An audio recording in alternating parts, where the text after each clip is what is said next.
तेणु आज प्रभु गर्व गंजन बाना कहार गर्व को रखती जे गर्व कला तार गर्व को प्रथमे खाती तार गर्व को चूना करती ता अहंकार को भांगती। आज आमे माने समस्ते अहंकार करुछंती किए प्रतिपत्ति पाई अहंकार करुछि तो किए धन पाई अहंकार करुछि किए संतान मानक पाई अहंकार करुछि। तेणु ए अहंकार दिने चली जीवो कहीं ना जिते बड़ धनी व्यक्ति हेउथाउ ना कहीं जिते बड़ विज्ञ व्यक्ति हेउथाउ ना कहीं जिते बड़ पंडित हेउथाउ ना कहीं से माने दिने ना दिने समस्त को एठू जीवाकू पड़िबो आ समस्ते दिने माटी रे मिसिबे। तेणु कहार गर्व कहार अहंकार एठी रहिनी। प्रभु कहउचंती जो माने गर्व करंती सेही मानकू प्रथमे मु खाए। तेणु आज रुक्मिणी को संगरे जो अष्ट पाटराणी थिले से माने मन भितर एते अहंकार करुथिले तांकर निज रूप को नहीं निज गुण को नहीं आहुरी मध्य अहंकार करुथिले जे आम स्वामी होउचंती त्रिदशर नाथ स्वर्ग मर्त्य पाताल तीनिपुरर ए सारा विश्व ब्रह्मांडर नायक से होउचंती आमर स्वामी। तेणु ए जो अहंकार थिला जेतेबेले प्रभु कहिदेले जे तुम ठारू आउ जड़े अछि मोर अति प्रिय जहाँ पाई मु आज दुर्बल हो जाइछि। प्रभु टिके समस्त को परीक्षा करने पाई चाहिए जे आज अष्टपाटराणीकर गर्वटा को मु भंग करने भांगा चाहूँगी खंडन करने चाहूँगी।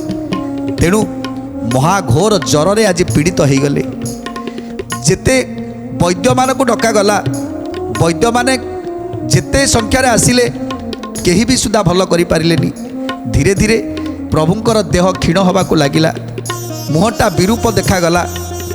सेतेबेले समस्ते आज कांदुछंती जे प्रभुंकर ये कौन हैला प्रभुंकर ये कौन हैला केमिति प्रभु भल हेबे केमिति प्रभु भल हेबे समस्ते चिंता करुछंती। एही समय रे जड़े वैद्य आसी पहुँची जाइछंती जे कि से होछि माया वैद्य जे कि निजे श्रीकृष्ण वैद्य रूप में आसी पहुँची जाइछंती सेही द्वारकापुर रे। अष्टपाटराणी की कहउछंती माँ तमे गोटे काम कर जदि प्रभु काहाकू एमिति भावुछंती जे सेइथि पाई ताकर देह धीरे धीरे क्षीण हो जाउछि। तेणु तमे गोटे काम कर गोटे काम कले वर्तमान से सुस्थ हो उठिबे। तेणु कौन कले सुस्थ हेबे पचारुछंती अष्टपाटराणी माने जे कौन कले प्रभु आमर सुस्थ हेबे ना माँ गोटे काम कर तुम पादर धूली नहीं प्रभु को मथारे बोली दियो देखिबो प्रभु निश्चित भल होइजिबे। ये कथा शुणी आज रुक्मिणी चमकी पड़िले जे त्रिदशर नाथ जे त्रैलोक्यर नाथ जे ब्रह्मांडर पति स्वयं नारायण सामान्य नारीटे मो पाद धूली नहीं प्रभु को मस्तक देवी ये कथा असंभव।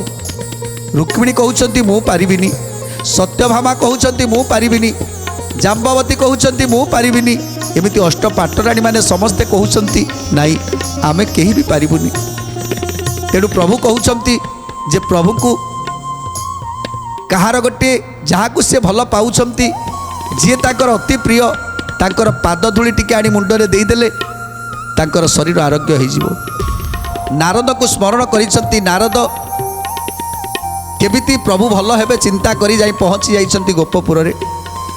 आज प्रभुंकर ये माया तेणु प्रभु जाई पहुँची गले गोपपुर रे आ गोपपुर रे समस्त को कहउछंती हे गोपवासी माने प्रभु आज एमिति एक ज्वर रे पीड़ित अछंती प्रभु एमिति एक ज्वर रे पीड़ित अछंती तेणु कौनसी वैद्य मध्य ताकू भल करि पारुनांती।